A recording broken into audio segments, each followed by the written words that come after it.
দুর্বল ব্যাটিং ও টপ অর্ডারের ভরাডুবির পরও বোলারদের নৈপুণ্যের কারণে নানা জল্পনা কল্পনা পেরিয়ে সুপার 8-এ বাংলাদেশ। সুপার 8-এ বাংলাদেশের প্রথম খেলা মাইটি অস্ট্রেলিয়ার সাথে। খেলাটি অনুষ্ঠিত হবে ওয়েস্ট ইন্ডিজের স্যার ভিভিয়ান রিচার্ডস স্টেডিয়ামে।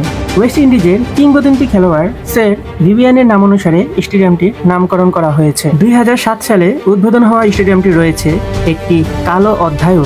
ঘটনাটি 2009 সালের অস্ট্রেলিয়া ও ওয়েস্ট ইন্ডিজের মধ্যে চলাকালীন প্রথম টেস্ট ম্যাচটি প্রথম দিনেই পরিত্যক্ত ঘোষণা করা হয়। বাজে আউটফলই ছিল এর প্রধান কারণ।